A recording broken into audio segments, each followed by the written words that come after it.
Okay, gang, I know I have my glasses on, but I wanted to address a technical question before I go any further, just so I don't forget. I have made an effort to make my background the same and to wear the same clothes so it would give the appearance that we're actually doing this all at in one shoot. And it doesn't look like that's, tell me if that's necessary or not. Um, anyway, I won't go to the trouble if it's not needed, but I noticed that Casey, you changed your clothes, and I'm not sure if you had your glasses on in both of those, Alicia. So anyway, that's just, you can just tell me what you want me to do, and I'll do it. I'm certainly not an expert. Anyway, okay, so take the glasses off. First, I want to respond to your comments, Alicia. It moved me deeply to hear you talk about your reaction to the word mutilation. And I was surprised because not that you had that you were offended by it, but I was surprised at how ignorant I was. That I consider myself enlightened in the area certainly of mental health. I'm a psychotherapist, but also of in the breast cancer world. And yet I found myself once again learning that point of view makes all the difference, and that I had not known. This is rambling. I'm sorry, because I'm just making this up as I sit here. But I was reacting to the word mutilated from my experience, and it never occurred to me until I listened to you, Alicia, that if I had your scars and your body, and I heard people describing that as a mutilation, it would feel very different. And that may be partly why I wanted to have reconstruction without even realizing that was a part of my motivation. But anyway, I can certainly feel it now and understand why you were offended by that.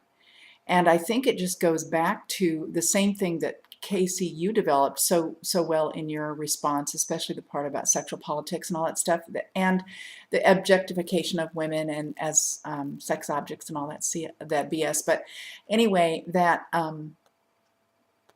I suspect that the Wired magazine article may represent the common attitude that if you have a mastectomy, you are mangled, you are mutilated, period. That if you don't have a Playboy body, you're ugly. And if you have your breasts removed, you're mutilated. I'm afraid that really may be still a prevailing attitude. And I didn't think about it being that bad still. But that's probably because I've been living in my own world of raised consciousness for many decades now. And it stuns me and it does offend me. I don't feel mutilated, but I can certainly understand why that was offensive to you. And now I join you in your feeling offended, Alicia.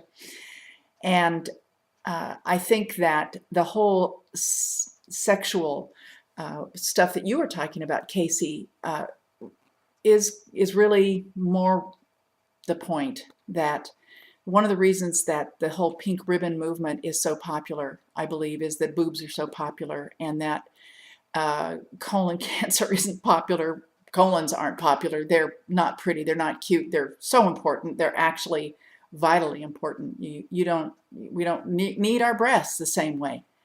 Almost any other part of our body that gets cancer, every treatment is much more difficult. Radiation doesn't hurt very much with breast cancer in most situations because they are on the surface of our bodies unless it's already spread pretty far. But any other part of the body that gets radiated, the damage that it does, it really hurts the organs. It hurts the function of the organs. So it's the whole world really is breast cancer awareness the way the world responds to boobs in general, which I'm not sure is really helping the movement, because now there is an angry backlash against the pink washing of America. And I understand that. I feel the same thing. I'm afraid that the whole movement is getting trivialized because of not just the sexual objectification of breast cancer, but the Madison Avenue selling part, that it's just become another way for businesses to make money that had nothing to do with breast cancer, really. So I'm learning a lot just listening to you two women, and I do also agree with you, Casey, that about being a warrior, that whether a person uses the label warrior or victim or survivor or whatever, anyone who is fighting cancer is fighting. It is a fight.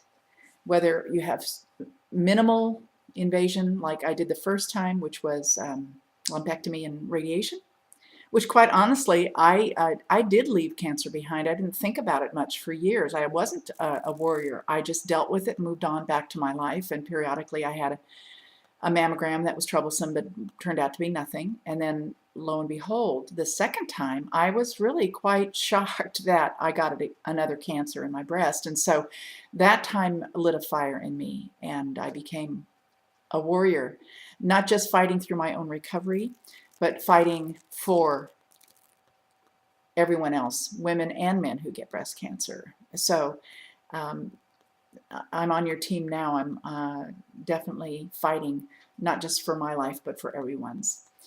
And I agree with you, Stacia, that attitude is everything. And that spills over into my role as a psychotherapist, that as I think, so I am. And people can be enlightened. I felt like a victim at first. I felt it like a tragedy that had befallen me, but I had to fight my way from the cancer and from that attitude, because it was killing me.